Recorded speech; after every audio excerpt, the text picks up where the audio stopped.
The pattern of presenting women as fundamentally weak, ineffective, or ultimately incapable has larger ramifications beyond the characters themselves and the specific games they inhabit.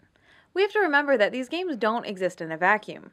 They are an increasingly important and influential part of our larger social and cultural ecosystem. One type of video I like to make is looking back at like YouTube / internet politics history. I had a look back at like, the Cenk Uygur debate with Sam Harris, the stuff with Ben Affleck and Sam Harris, and then more recently the JonTron stuff with Destiny. But today what I wanted to focus on was this absolutely deranged hysteria about Anita Sarkeesian when she was uploading her more infamous videos on Feminist Frequencey. Because, like many people, for years and years, my perception of Anita Sarkeesian was really warped by just general YouTube culture. Not that I was watching people like Sargon of Akkad or The Amazing Atheist or anything like that, but just through like osmosis, being in like gaming communities, I thought she was someone who would, I guess, misconstrue different things in video games to prop up her specific political agenda.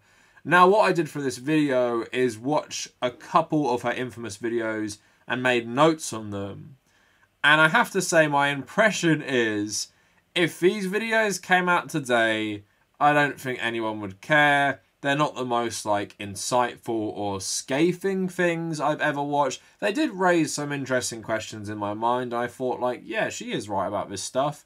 But really, she isn't getting into the nitty gritty of a lot of stuff. It's these broad overviews of more sexist tropes in video games. And I feel like, they're well made. They're helpful.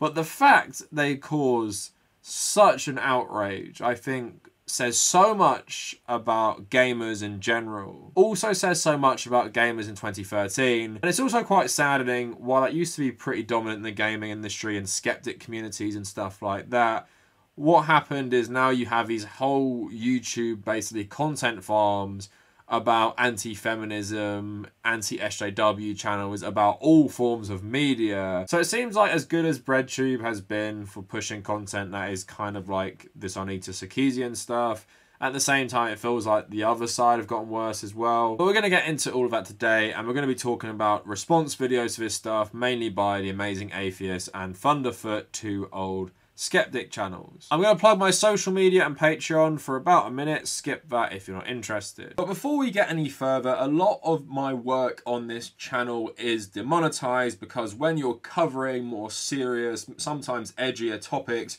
YouTube doesn't like this.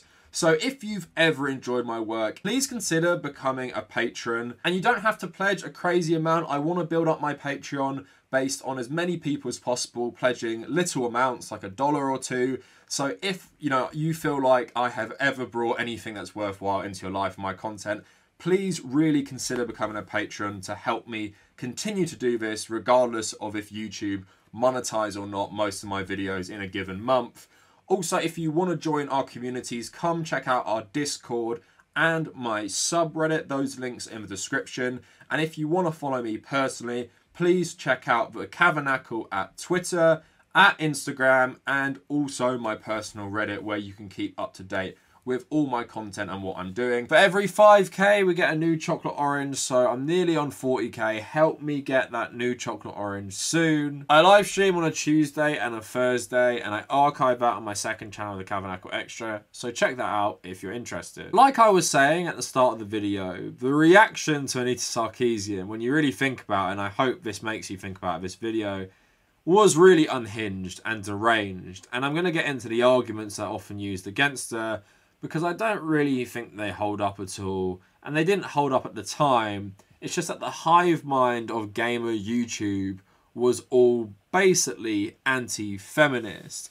Now, the two videos I want to discuss, and you've probably seen the thumbnail for the first one, is Damsel in Distress Part 1, Tropes vs. Women in Video Games. And this was released on the 7th of March 2013. Has 3.2 million views. And then I want to talk about the second part, Damsel in Distress Part 2, Tropes vs. Women in Video Games. And this has 1.4 million views.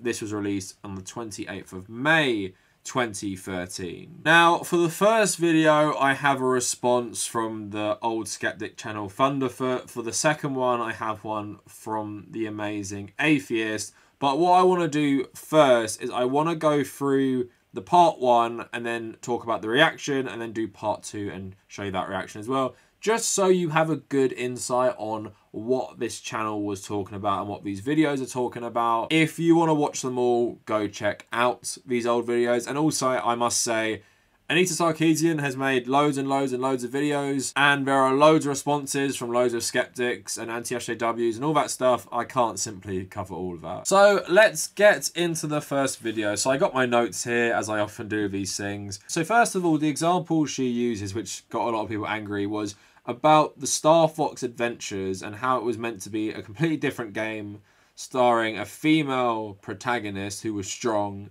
and then this character was made a damsel in distress and sexualized even more when this was changed into a Star Fox game. Back in 1999, game developer Rare was hard at work on a new original title for the Nintendo 64 called Dinosaur Planet.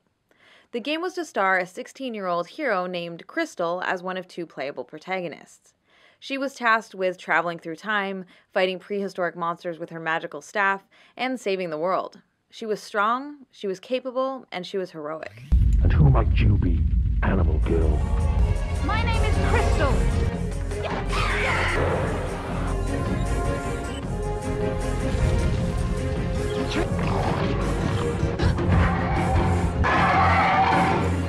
Pretty cool, right? Well, it would have been, except the game never got released. As development on the project neared completion, legendary game designer Shigeru Miyamoto joked about how he thought it should be the 3rd installment in his Star Fox franchise instead. In this revamped version, the would-be protagonist Crystal has been transformed into a damsel in distress and spends the vast majority of the game trapped inside a crystal prison, waiting to be rescued by the new hero Fox McCloud. Crystal is given a skimpier, more sexualized outfit. Wow, she's beautiful.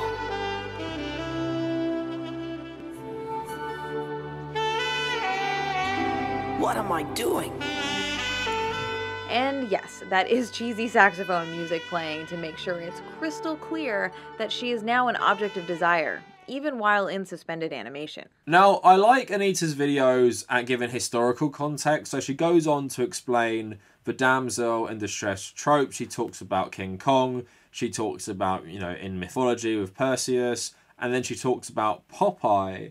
And I didn't know that the original Donkey Kong was actually meant to be a Popeye game, but they didn't have the rights. So Miyamoto Nintendo made it like Donkey Kong and Jumpman. And it's clear how Princess Peach became like the first prominent damsel in distress. Princess Peach is in many ways the quintessential stock character version of the damsel in distress.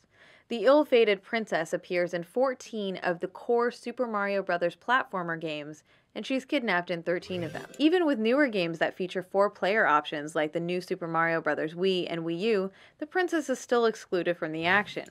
She's been replaced with another Toad instead, as to allow Nintendo to force her back into the damsel role again and again. Now, a lot of people said it's just ridiculous to analyze Mario like this. For me, what's interesting is, yes, I don't think Mario is going to make anyone like a misogynist, but it is interesting to think about how these tropes came to be, really. And it's something I really never gave much thought to, so credit to Anita for raising that point. I didn't really think about, like, Princess Peach, like, I guess having no agency and being this character that is designed to push the story. But why is she always just this helpless female, and why does that trope exist in the first place? I think that's an interesting discussion. But she goes on to talk about how this often made women the subject of the narrative, but they're only there to really start the hero's journey, and they're often just this object that is fought over between men, whether that is Princess Peach and Bowser Mario, or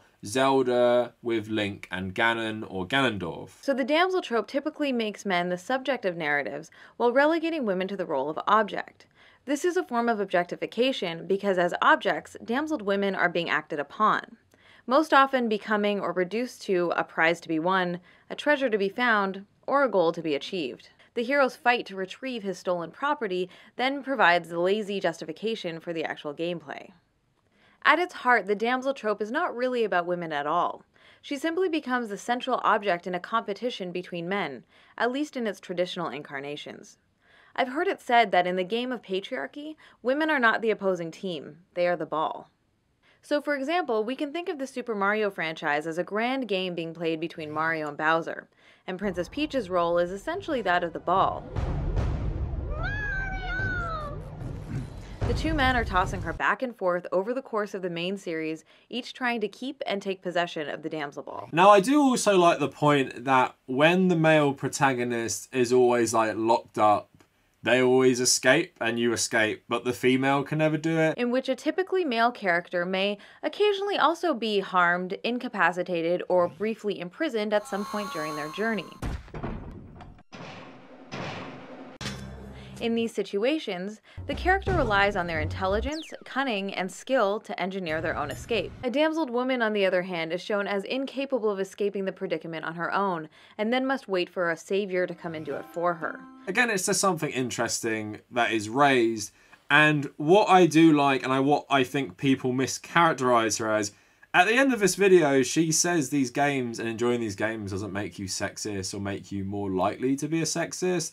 It just shows like this society we've sort of grown up in where this stuff is just so normalized, it's not really seen as a big deal. Just to be clear, I'm not saying that all games that use the damsel in distress as a plot device are automatically sexist or have no value. But it's undeniable that popular culture is a powerful influence in our lives, and the damsel in distress trope as a recurring trend does help to normalize extremely toxic, patronizing, and paternalistic attitudes about women. Now, I grew up on Nintendo. I've been a fan of the Mario and Zelda franchises for most of my life, and they'll always have a special place in my heart, as I'm sure is true for a great number of gamers out there. But it's still important to recognize and think critically about the more problematic aspects, especially considering many of these franchises are as popular as ever, and the characters have become worldwide icons. So again, that video wasn't blowing my mind, it wasn't amazing, but it raised some interesting questions, but it was pretty like run-of-the-mill feminist type things. I've heard like way more scathing commentary of like patriarchy and these types of politics, so I think it says so much that this stuff really got them mad. And what people don't understand is that like just for a video essay, you can just dissect things, even if it seems silly like Zelda and Princess Peach, because if you place it in historical context, it is a more interesting discussion about how do we as a society create these well-known tropes that last from like Perseus to modern day films and video games. So that's the end of part one. So Thunderfoot, who is probably one of the most prominent Anita Sarkeesian critics, made his video talking about this. So I just want to go through this as well. Now he begins the video saying that games aren't made for politics and feminism. They are just made for profit and as a consumer product. So they are never caring about these things and they don't care about these things. So it's ridiculous to criticize them, even if they have problematic aspects. Feminist Frequencey's ability to find patterns that don't exist is rivaled only by her ability to miss the most important and bloody obvious pattern of all. These games were not made to keep feminists happy. These games were not designed to subjugate women. These games were designed to be fun to play and thereby make a profit for the designer.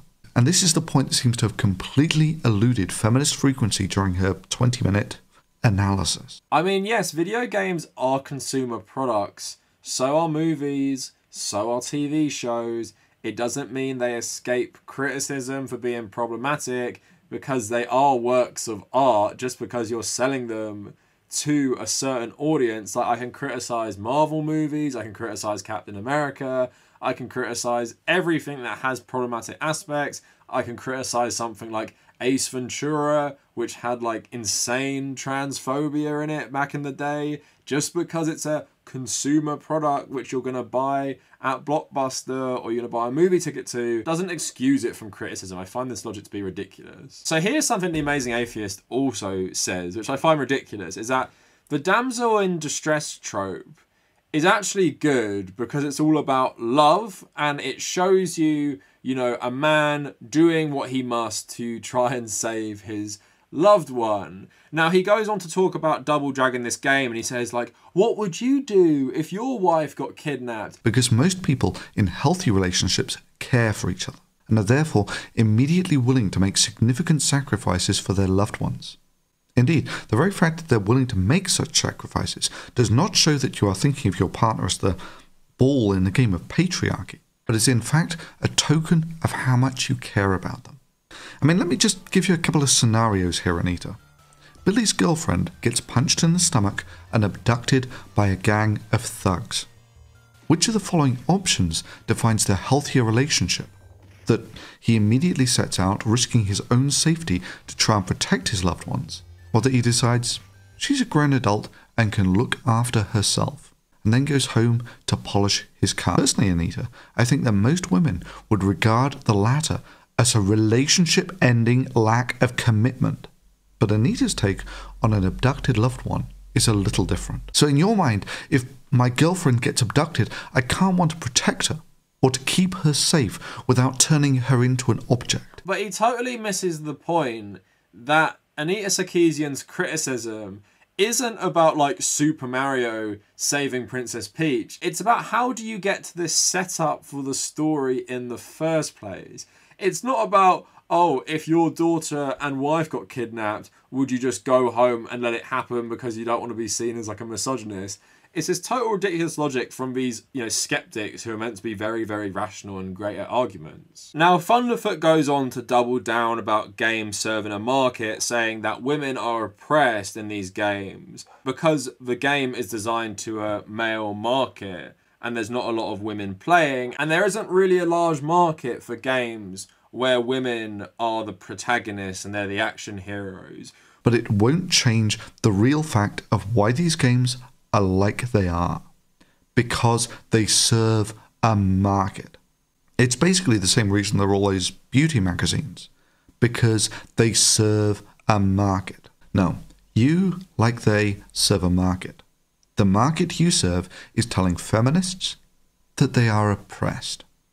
If you really thought there was a market for these feminist games, why not do the empowered woman thing and lead by example and design and market these games successfully yourself? I suspect that you know full well that the reason these feminist games don't exist is not because the patriarchy is conspiring against you. It's simply because there's not a market for them. Yeah, what you're proposing is not viable. Which seems a bit ridiculous. I know it's a bit of a different time, but we just had like The Last of Us Part 2 being wildly successful with critics and gamers, where you play as two really, really three-dimensional characters in Abby and Ellie, who are both very different, who both, are very different personalities, also very different in things like combat. So it shows that there is a demographic for this stuff. It's just that these people back in the day didn't really want to admit it and just thought because back in the day we all just loved Master Chief and Doom Guy, that's all gamers ever want. And now, you have some great female characters and from new IPs like Aloy, and you have like the rebooted Tomb Raider, so Lara Croft is still very popular without being as sexualized as she used to be. So this stuff has aged pretty badly. Now, I don't agree with everything Anita Sarkeesian says, but I think these guys also take the points where she might be a little bit wrong and really use it to say like her whole argument lacks legitimacy. So in the video, Anita Sarkeesian basically says that the trope helps portray women as inherently weaker than men when that's simply not the case. But these guys kind of leave it there and cut off the rest of what she says. Now, her main issue is that these games perpetuate an image that women are really, really weak, have no agency and need saving. But these guys get hung up on the point that she says it makes women seem inherently weaker, which isn't true. The belief that women are somehow a naturally weaker gender is a deeply ingrained socially constructed myth, which of course is completely false. But the notion is reinforced and perpetuated when women are continuously portrayed as frail, fragile, and vulnerable creatures. You see, we are part of a sexually dimorphic species. That is, males and females tend to have different physical characteristics. It's because men and women tend to have different traits. On average, in the upper body strength, it's almost 50% difference. Oh, come on, tell me again how this is really a myth. So if we're going to get like super scientific, of course, men naturally do have a bit of an advantage over women in terms of physicality and physical strength. That's just like our biology. But that really wasn't the point she was making. I know she said that, and you can say that's wrong, blah, blah, blah. But her main point was saying that these types of tropes make society think that women are just inherently inferior and weaker. And when we're born, although that might be true, that our genetics mean that men will have the upper hand, of course women can reach levels where they're insanely strong. The women bodybuilding community has massively taken off in recent years. These women who are so strong that the men in these videos criticizing them could never hope to be that athletic and strong. So I think Anita Sarkeesian's point, although she said something they can say is like factually not true, is that just showing women as helpless forever in media is just going to add to this perception that they're weaker, that they're inferior, and it plays into them not being equal as men. And you can kind of see this with how fragile these guys are, with the massive backlash to Abby from The Last of Us, a woman who is like pretty visibly muscular, but like I've said in my videos about this whole issue, she's not something I haven't seen before. And there are loads of women you can just see on Instagram who go to the gym, not even bodybuilders, who visibly look stronger than Abby does. Now, she released part 2 in May 2013. And this is where she expands on like the more contemporary games from that era rather than talk about Mario and Zelda. Now, she talks about pretty interesting things, I think, here. So she says about, you know, the tropes often are because of male power fantasies, and it makes the woman seem more desirable because they're powerless and the man has all the agency. I actually really like some of the points raised in this video because I agree with them, and like I said before, I hadn't really thought about them. One thing she talks about is how the death of a loved one who is a female is often used as part of an origin story.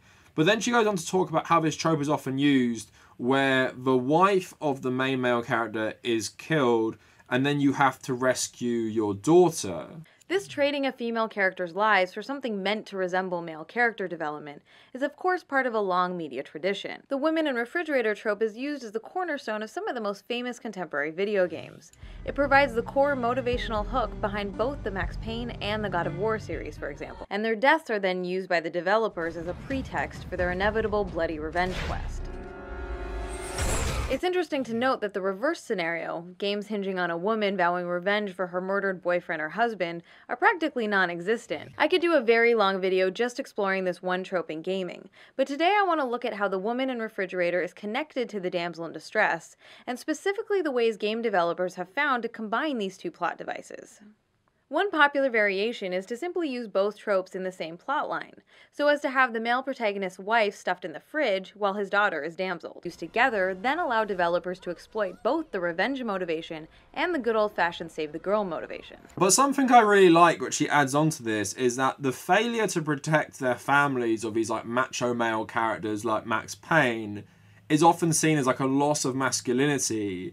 And these men must sort of like regain their masculinity by taking agency and taking violent revenge, or in other instances like saving the loved one that's left behind. Once wronged, the hero must go get his possessions back, or at least exact a heavy price for their loss. On the surface, victimized women are framed as the reason for the hero's torment. But if we dig a little deeper into the subtext, I'd argue that the true source of the pain stems from feelings of weakness and/or guilt over his failure to perform his socially prescribed patriarchal duty to protect his women and children. And I hated myself for allowing this to happen to her and our little girl.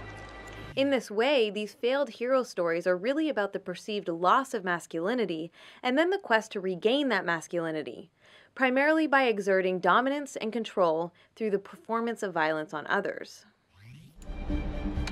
Consequently, violent revenge-based narratives repeated ad nauseum can also be harmful to men because they help to further limit the possible responses men are allowed to have when faced with death or tragedy. And I thought that's a really interesting point that I hadn't really thought about before. Like these men, the way they deal with grief is often just through violence, and it's to make them feel better about what happened and to make them feel less powerless, and like Max Payne is one example. But I thought that's a really interesting point I hadn't really thought about before. So there you go. Anita Sarkeesian has had some value in my life in that I've thought about things like Max Payne from a different angle. But she also clarifies, like she does in the last video, that not all these games are going to make men sexist. So now let's get to the amazing Atheist rebuttal to this video, part 2, and it has about 500k views. Now, before we get started, people often say, well, the amazing Atheist has changed, blah, blah, blah. I know that. I always say I know that. It doesn't matter if these videos still exist. He was part of this Skeptic community back in the day. He was this big anti-feminist. I'm allowed to criticize what he used to say. I actually think I'm going to make a whole video on him changing from his style of content, maybe next week. So yes, I know he's supposedly changed. I'm still going to use his video. So just like how anti-SJWs use similar arguments to each other today about why they hate like supposed virtue signaling or SJW politics in games, they use similar arguments back then. So Amazing Atheist talks about like the hero mono myth and the call to adventure. And he says that Mario's call to adventure is Peach, and the damsel in distress is just an easy plot device. Joseph Campbell was a mythologist and an expert in comparative mythology. He was the first person to document an interesting phenomenon called the monomyth, perhaps more commonly known as the hero's journey, when all of a sudden there is a call to adventure. Something happens to disrupt his everyday life and he's whisked off on a journey, often reluctantly. He then faces a plethora of challenges and obstacles before achieving his goal and returning from his adventure with something of value to give the world that he left. For instance, pretty much every Mario game, aside from the sport and party games, involves Mario leading his everyday normal life when all of a sudden the princess is abducted. This is his call to adventure. This is where you, the gamer, take over and guide Mario through a series of trials and obstacles until he rescues the princess. I don't think it's designed to denigrate women. I think it's just an easy plot device. If you're describing in depth about call to action in stories, and then you talk about how like the female being imprisoned and that being used as a trope multiple times is always just an easy to use call to action for these video games, it shows you kind of missed Anita's point, because the points of the video are about why is this specifically used time and again. Does every video game just need an easy plot device? I'm sure there were very complex video games before 2013. Most of the Metal Gear Solid games were out by then. They were absolutely crazy in their stories, very, very detailed. My point there being that games, even then, were very complex, often well written. They do not need to resort to lazy plot devices to make their stories like relatable or easy to understand for people. If you can understand Kingdom Hearts and Metal Gear, then you don't need to be thrown the damsel in distress trope a million times. So then he responds to Anita's questions basically, why is it always the men doing the saving? Why are they always saving women? He basically says, because most people who play it will be men and most of the game developers are male, therefore they just do something they know, I guess, and use this really lazy trope about saving a woman. So if that's the case, why is it almost always the male characters saving the female ones? Because most games, particularly action games, have male protagonists. And why are most gaming protagonists male? Because males are the primary players of the sorts of action games where these plot devices are used. Most game developers are also male. I don't think that's a very good argument, but it's an argument you often see about representation in video games. Like, why are most video game characters white straight men? People will say, well, most people who play video games are like white straight men, apparently, these days, which I don't think really holds up when you think about, of course, even the Asian market for males, not to mention how diverse gaming is getting. Imagine just saying, I just want to watch a film or a TV show about white straight men because that's what I am. Is that what you go to, like, watch art for? I don't think so. It's not an argument I, like a lot. But then he goes in to say, like, Thunderfoot, that the trope says something good about men because we're so loving, we're willing to put ourselves through adversity to get our loved one back. Taking all that into account, it's no wonder that a male perspective is so prevalent in these games. Is the simple act of telling a story with a male protagonist now sexist in the eyes of feminists like Anita Sarkeesian? I would say that the damsel in distress trope shows how much men love the women in their lives and will go through tremendous adversity for them. I'd say the prevalence of this trope, and really I prefer the term plot device to trope in this instance, I'd say the prevalence of this plot device actually says something good about men and male values. But I just thought I'd show you 2 videos and 2 responses to show you about the hysteria about Anita Sarkeesian was so overblown, was so really unfounded, and was basically created by people who didn't really want to engage in her arguments in good faith. These guys were often very animated and angry when they made these response videos to her work. And like I said, these days, I don't think any of these videos would cause a stir at all. Because thankfully now there are so much more left-wing content creators who analyse media and talk about race, sexism, all this different stuff. But then back then, I guess YouTube was more of a cesspool which was dominated by a hive mind, where today it feels like while the left is getting more popular, you do have these grifters who I've made the argument are the legacy of the Skeptic community, the Anti-SJWs, who pump out all this stuff, who say the exact same stuff as these guys. And I think it shows where their arguments came from, is that they'll cherry pick little things and then they'll completely misrepresent what the person is saying. And that becomes the popular knowledge on the internet. And I've admitted myself, I had a certain image of Anita Sarkeesian because of how she was viewed as this crazy feminist who wanted to destroy video games and just, misrepresent things for her agenda. But when you actually watch her videos, you can take or leave some of the points, but it raises, certain interesting questions about how we got to certain stereotypes and tropes in video games and what often drives certain characters. And that's what I took from the videos, and that's what was interesting to me. But I didn't find it like earth-shattering. I didn't find it like an attack on me as a straight white male gamer. I didn't think this was blaming me for enjoying this stuff. Like she says in these videos, you can enjoy any of these things and realise they're problematic. I enjoy Metal Gear Solid immensely. I recognise that often there are problematic representations of women in Metal Gear Solid. It's very smutty at times, despite there being good representations of women.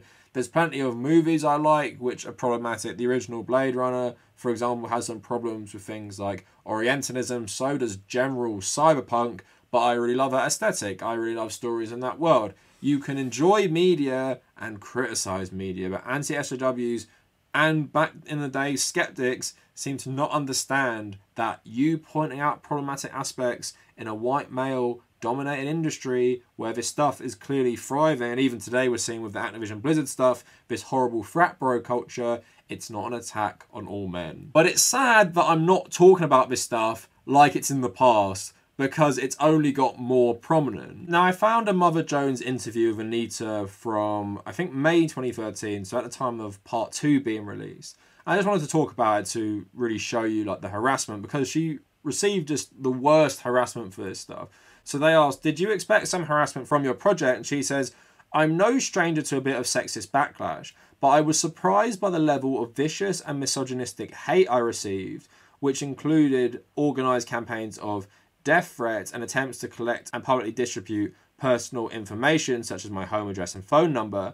I continue to be subjected to sustained daily harassment even now, a year and a half later. My detractors have worked together to flag my videos in attempts to get them taken offline. They have created hundreds of slanderous videos spreading misinformation about me and my project, and they regularly fabricate fake quotes and attribute them to me in an ongoing effort to discredit my series. Why do you think this happens? I asked, and she says, the gaming industry has been male-dominated ever since its inception, but over the last several years there has been an increase in women's voices challenging the sexist status quo. We are witnessing a very slow and painful cultural shift. Some male gamers with a deep sense of entitlement are terrified of change. They believe games should continue to cater exclusively to young straight men with ever more extreme virtual power fantasies, so this group is violently resisting any movement in the direction of a more inclusive gaming space. Now, if you look at Feminist Frequencey today, it has 2 100,000 subscribers, but the views on the videos aren't anything special.